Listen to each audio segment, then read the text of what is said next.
La novela El Tungsteno, escrita por César Vallejo, fue publicada en 1931 por la editorial Zenit en Madrid y reeditada y publicada en Perú en 1957 por la editorial Mejía Vaca. Esta novela pertenece al género narrativo, ya que se relata la historia escrita en prosa donde existen personajes reales e imaginarios. También es catalogada como una novela proletaria, ya que representa, la lucha de las clases. Esta novela tiene 3 capítulos y presenta a un narrador omnisciente, ya que quien cuenta la historia es ajeno a este. Los sucesos relatados ocurrieron en la década de 1910 en las minas del tungsteno de Quivilca, hipotéticamente ubicado en el Cusco. Entre los personajes principales tenemos a los Zoras, que son los indios en cuyas cabañas se asentaban los trabajadores de la mina. Tenemos a los peones de la mina, a José y Mateo Marino, hermanos, quienes eran los contratistas de peones para la Mininso 7 y dueños de 2 bazares o tiendas. Tenemos a Mr. Tyke y Mr. Weiss, ambos norteamericanos, gerente y subgerente de la mina. Tenemos a Baldomero Rubio, quien viene a ser el ingeniero de la mina, a Baldassari, que es el comisario del asentamiento minero, y Parga, que es el alcalde del pueblo. El capítulo 1 comienza cuando la empresa Mininso 7 se hace dueña de las minas del tungsteno de Quivilca, en el departamento del Cusco. En Colca, capital de la provincia, empieza un movimiento económico, que se iba acrecentando por este hecho. Llegaron así a Quivilca los gerentes y directores, Mr. Tyke, Mr. Way, así como también los empleados de la mina, el cajero Javier Machuca y el ingeniero peruano Baldomero. Fueron los Zoras, en quienes los mineros hallaron todo tipo de apoyo. Ellos cedían sus ganados, sus granos, sus servicios, todo gratis. En ellos pues no había el valor del dinero, ellos no conocían el valor del dinero. Ahí es donde entra un personaje llamado José Merino, la cual hace intercambios con los indios, pero de una manera muy injusta. Como por ejemplo, por toda una chacra o un sembradío le da una vasija de barro azul, solo eso, o cosas así. Ahí es donde entra un personaje llamado José Merino, la cual hace intercambios con los indios, pero de una manera muy injusta. Como por ejemplo, por toda una chacra o un sembradío le da una vasija de barro azul, solo eso, o cosas así. Ahí es donde entra un personaje llamado José Merino, la cual hace intercambios con los indios, pero de una manera muy injusta. En la novela nos habla la cual estos estadounidenses de la minera le piden 100 personas a José Merino, pero ya no había campesinos en la minera y querían más, pero era más difícil conseguir en ese tiempo mano de obra, ya que nadie quería ir a la mina. Benítez no es tan querido por el pueblo de Quivilca. Es más, él es solamente amiga de una señora madre de un torero. Esta señora cuida de él cuando él enferma. Cuando Benítez se enferma, empieza a tener ciertas alucinaciones, las cuales empieza a cuestionarse sobre si lo que hace está bien o está mal. Cuando Benítez despierta, se encuentra a José Merino a su lado y le dice de que vayan al bazar a arreglar cuentas. Cuando ellos llegan al bazar, echan a la suerte a la rosada entre varios hombres. El comisario Baldassari es quien gana. Cuando Gabriela llega, la invitan a sentarse. Al principio Gabriela no quería ir con el comisario, pero empezaron a darle de tomar, y una vez cuando está inconsciente es cuando entre todos abusan de ella y empiezan a ensangrentar todo el bazar.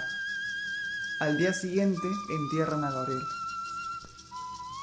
Días después, las hermanas de Gabriela van a hablar con Mr. Dark y piden justicia por la muerte de su hermana. Mr. Dark les responde de una mala manera a las hermanas, a lo que ellas responderían de que solo porque son patrones pueden responder de la manera en que quieren y hacer lo que quieren. En el capítulo 2 se da a entender de dos jóvenes ciudadanos indios que ya ellos sabían del servicio militar obligatorio, por lo cual ya estaba decretado, ordenado por su país, por su patria. Como ya eran jóvenes con suficiente edad, ellos ya fueron reclutados y lo que ellos únicos sabían es que se sentían muy mal, muy incómodos, tristes por haber sido elegidos.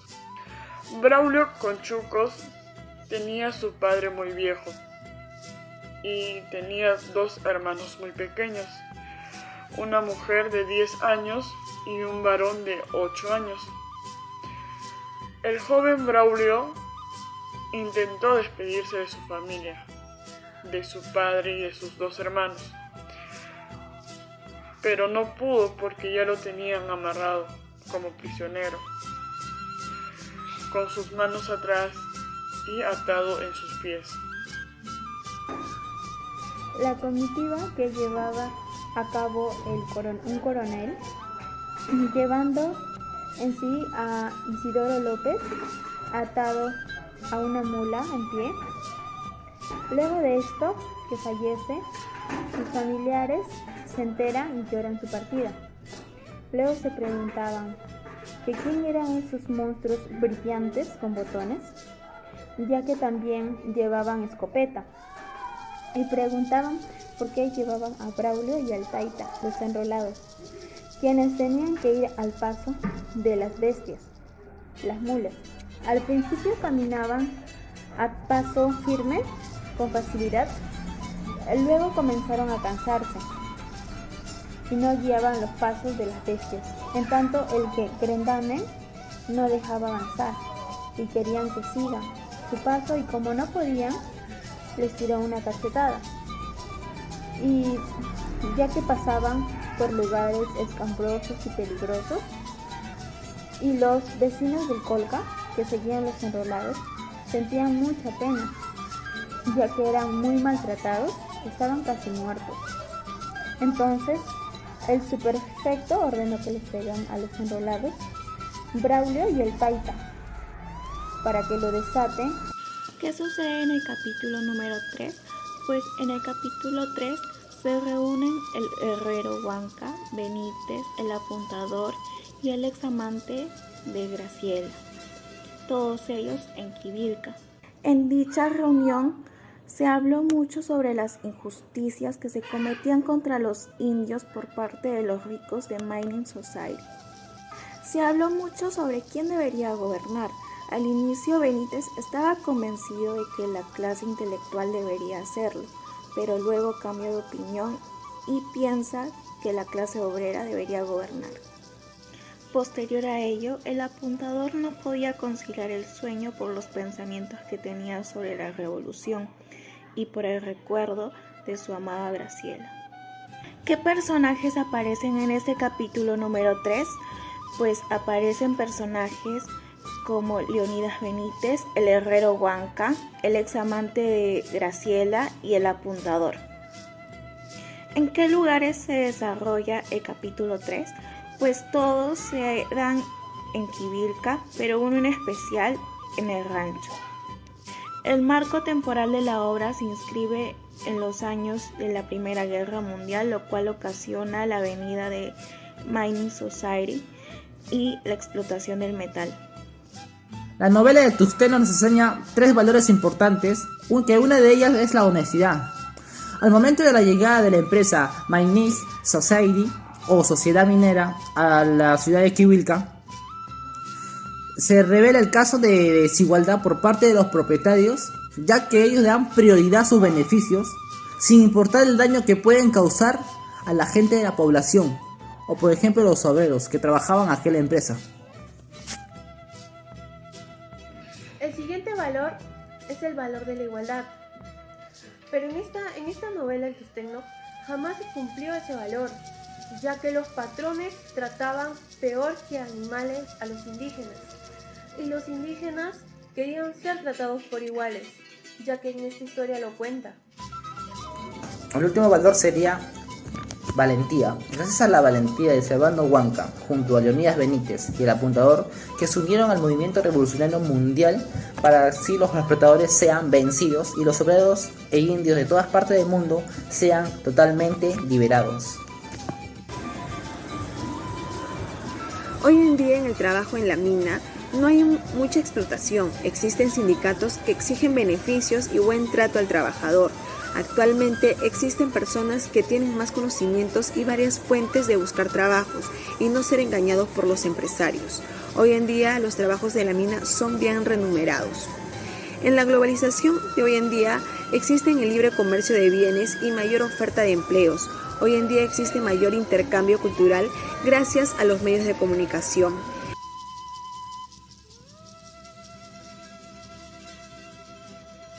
Tengan un cordial saludo del Grupo 5, quienes estamos a cargo del proyecto cultural El Tusteno, quien tenemos para esta entrevista al magíster en literatura Baine Eduardo Guerrero Hilario.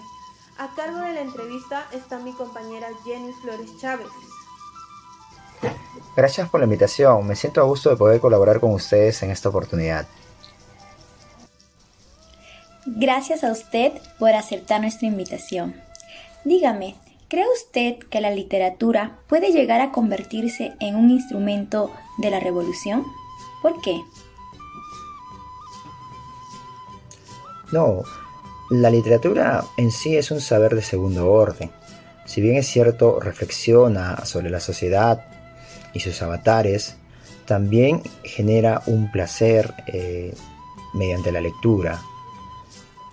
Sin embargo, en el caso de César Vallejo y la novela Tungsteno, algunos críticos han apuntado que esta funciona como un instrumento de revolución.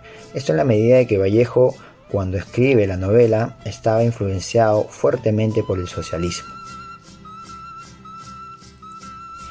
¿Qué problemática presenta la novela Tungsteno y qué haría usted para solucionarlo? El Tungsteno es una novela de denuncia social.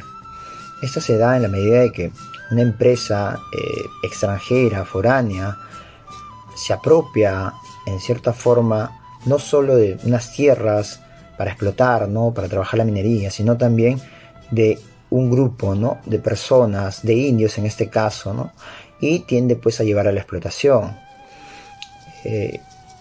Para poder de repente solucionar aquello, tendríamos pues que tener en ese lugar in situ a un representante del gobierno.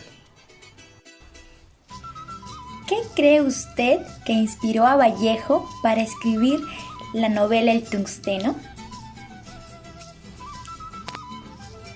En el caso de Vallejo, mucha de su narrativa toma en cuenta la experiencia personal. Él siempre tuvo contacto de forma directa con muchos mineros allá en Santiago de Chuco, quienes les contaban los abusos. Entonces, a partir de ello construye su novela. Incluso siendo cajero en una hacienda azucarera, también pudo notar cómo el abuso de los superiores era latente y persistente.